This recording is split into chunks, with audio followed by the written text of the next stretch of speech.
trazer aí essa reflexão importante? Bora lá. Olá, meu amigo e amiga.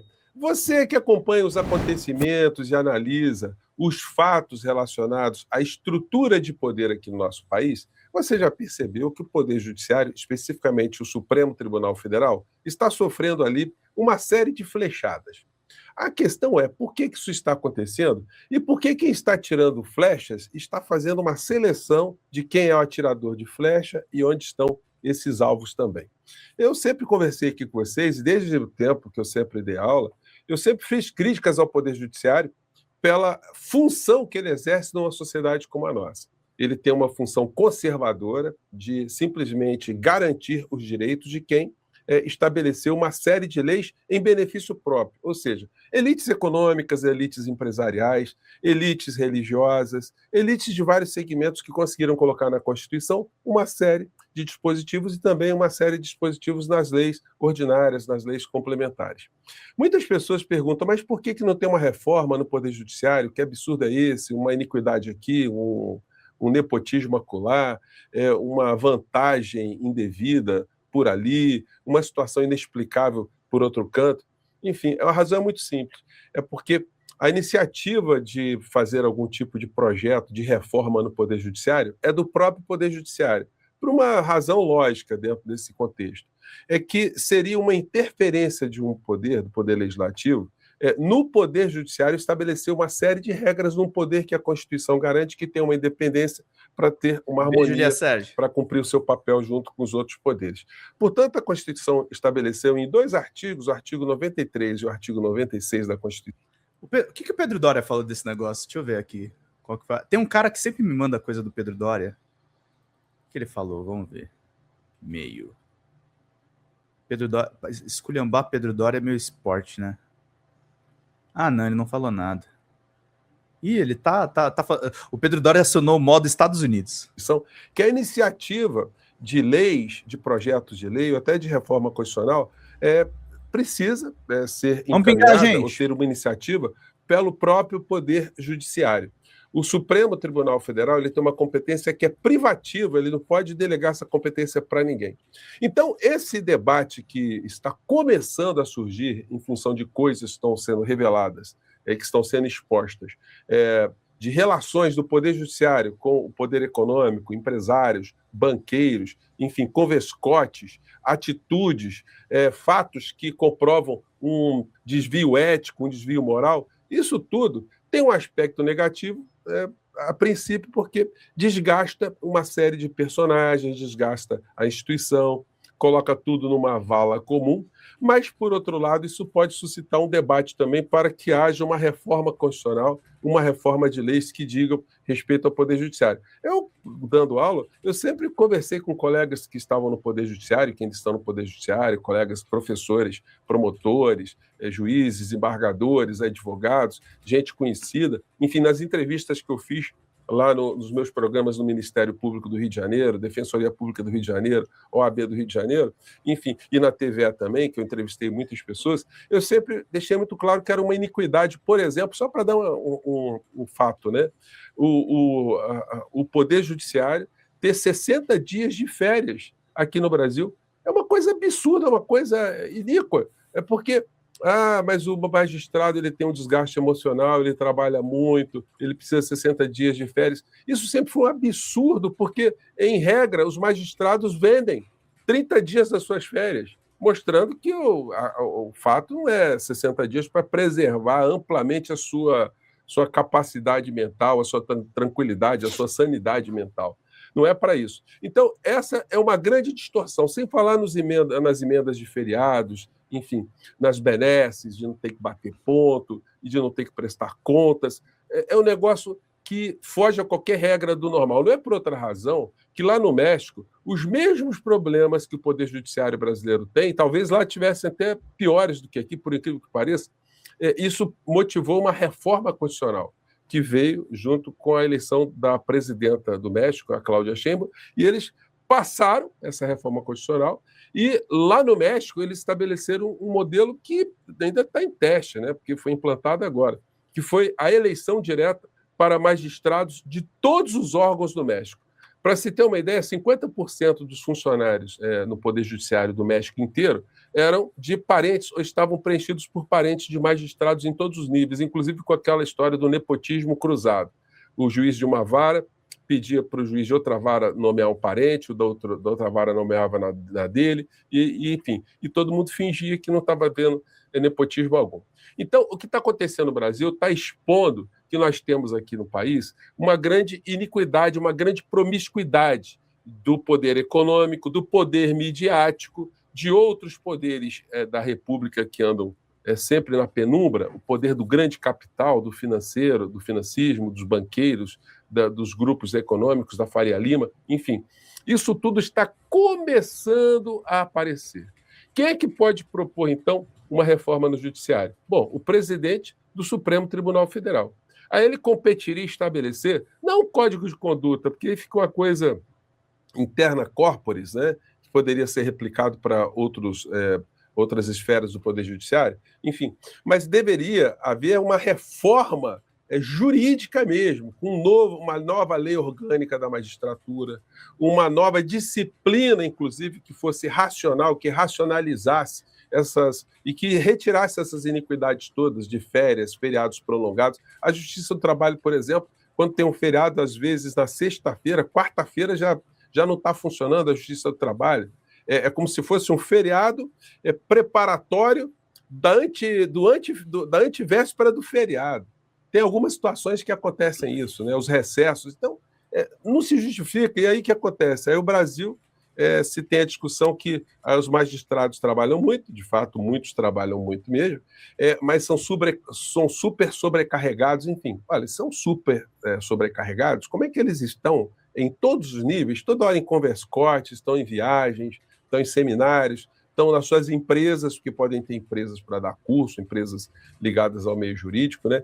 Então, isso tudo que está acontecendo pode servir agora para dar uma mexida nessa história, né? Mas será que os meios de comunicação querem isso? Ou eles preferem, por exemplo, esses grupos econômicos, que tudo que está de errado aqui no Brasil permaneça como está, porque fica mais fácil, né?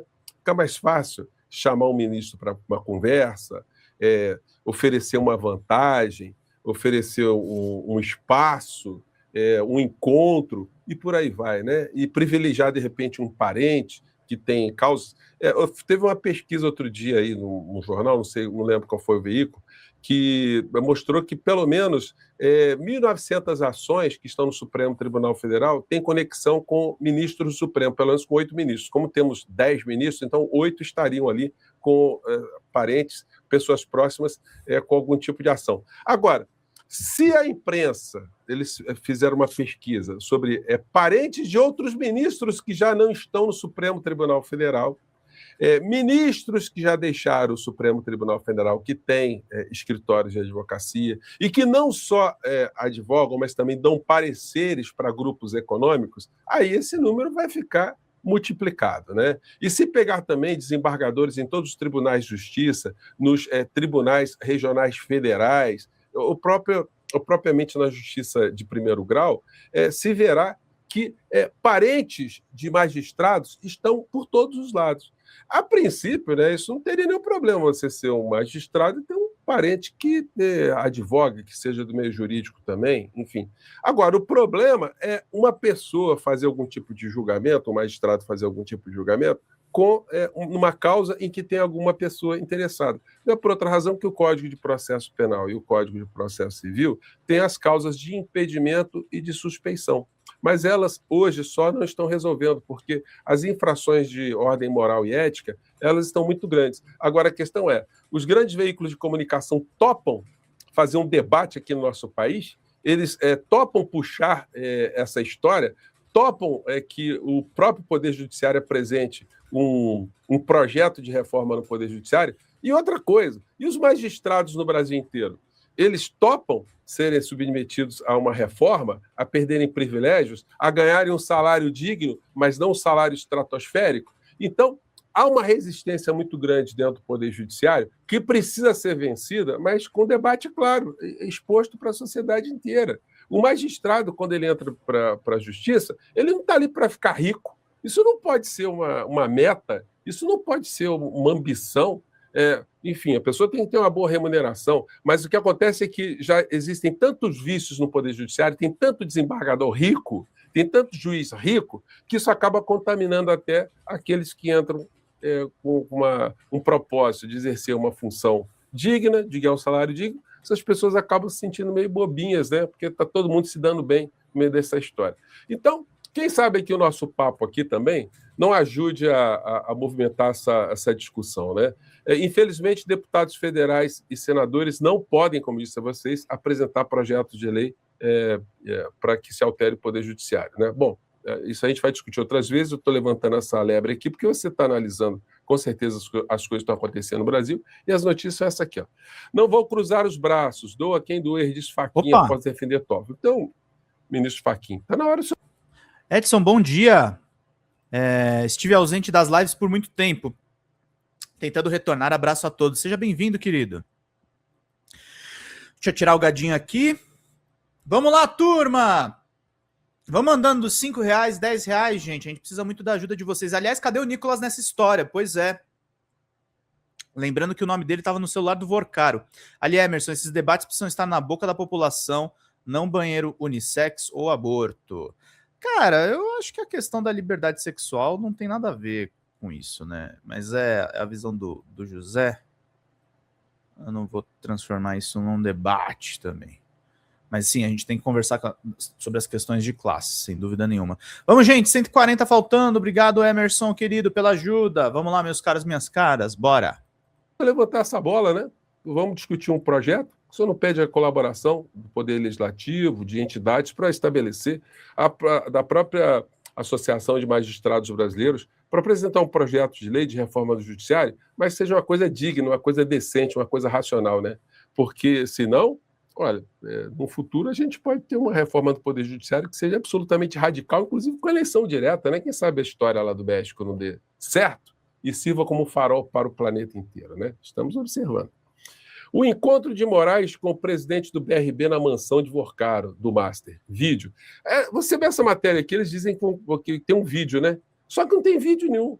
Vejam só, há uma tentativa muito grande de desgaste do Supremo Tribunal Federal e o destinatário de um eventual tumulto criado seria o clã Bolsonaro e a figura do inelegível, porque no final se quer emparedar o ministro Alexandre de Moraes para, de um certo modo, deslegitimar tudo aquilo que ele fez à frente do Poder Judiciário. Então, gente, nós estamos tendo uma luta aí muito não confessada, né? Confessável. Aqui o artigo 93 da Constituição, que eu disse para vocês, vou colocar aqui no link da descrição do nosso vídeo, para quem quiser mais subsídios dessa discussão, o artigo 93 e o artigo 96 também da Constituição, que tem aqui, olha, aqui no inciso 2, olha, ao Supremo Tribunal Federal, aos tribunais superiores e aos tribunais de justiça, compete privativamente, né, a apresentar projetos, como diz aqui no caput. Compete privativamente, no artigo 96. Bom, daí a gente entra aqui numa situação que o governo Lula vai ter que tomar alguma atitude em relação a esse marginal, que é senador da República. É marginal porque ele está cometendo crime. É um criminoso. Eu mostrei aqui mais cedo, o senhor Flávio Rachadinha, ele dizendo que o primeiro ato de campanha dele será ir para Israel para apoiar os invasores de Israel que estão expulsando colonos, estão expulsando pessoas da área da Cisjordânia, que é uma área que não pertence a Israel. Ou seja, ele está indo prestar solidariedade a atos de violência, atos criminosos. E o governo anterior de Trump tinha feito reprovações muito sérias em relação ao que acontece lá na Cisjordânia. Esse aqui era o porta-voz do Biden, né, antes do El presidente Biden y el secretario Blinken han dejado claro que los niveles de violencia que hemos visto en Cisjordania en los últimos meses son inaceptables. E aí eles fizeram aqui sanções a pelo menos alguns colonos lá de Israel que estavam fazendo esse tipo de ação contra os palestinos. E aí foi o Flávio Rachadinha, que eu já comentei aqui com vocês, que está se comportando não como um cão vira-lata, né? Porque você fala essa coisa, essa gente que copia os norte-americanos em tudo, então eles têm esse viralatismo. Eu diria que o caso deles não é de viralatismo, não é de canibalismo, eles são meio que necrófagos, né? Aqueles que comem carcaças de outros bichos, né? Porque o vira-lata ainda tem alguma dignidade, né? Você não vê o vira-lata comendo um outro vira-lata, né? Da própria espécie, mas escorpiões comem, cobras comem, alguns roedores comem, sério. hienas comem. Então essas figuras se aproximam muito mais desses outros seres do que dos cãezinhos vira-latas aqui no nosso país. E ele foi lá para fora para falar mal, para acusar o presidente brasileiro, o presidente Lula, de crimes, né? Falou em inglês, estava lendo ali, e disse coisas como essa aqui, passar um trechinho. No support.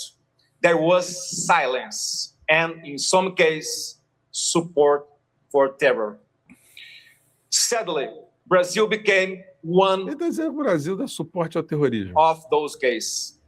Under President Lula, Brazil's policy suffered a deep moral failure. Let me be very clear. Lula is anti-Semitic. Puta que eu pariu esse inglês, hein, bicho. Vamos, gente! Vamos pingar aí para todo mundo seguir, meus caros, minhas caras. Concordo, Dani. É isso aí, meus caros. É importante o direito ao aborto. Vamos lá. É muito bandido, gente. Isso a gente tem que falar com letras garrafais, né? O governo Lula tem que processar, o Lula tem que processar esse tipo de crime que essa figura está cometendo fora do nosso país, porque ele não tem direito, como senador, de expressar esse tipo de fala fora da função dele. Ele está cometendo crime. Vamos ver se a Advocacia Geral da União vai se movimentar nessa história, né? Eu fico por aqui, gente. Um grande abraço e até o nosso próximo encontro. Tchau! Fala, galera da Folha TV, não se esquece de se inscrever aqui no nosso canal para assistir programas como Folha Notícias Manhã, Folha Notícias Noite, o nosso Folha Entrevista e o nosso Barzinho das Meninas. Muitas coisas bacanas a gente acompanha por aqui e a gente precisa muito, muito do apoio de vocês para nosso trabalho jornalístico, investigativo, de curadoria de conteúdo, com vocês ajudando no nosso Pix, folhademocrata@gmail.com, ou mandando superchats, valeu demais, e os recursos financeiros, tornando-se membro do nosso canal, no nosso curso de jornalismo básico, para você ficar muito bem informado a respeito de tudo. Queridos e queridas, muito obrigado pela presença de todos vocês, vida longa e próspera, cuidem-se, cuidem dos seus, e não esquece de se inscrever aqui na Folha TV. Até mais!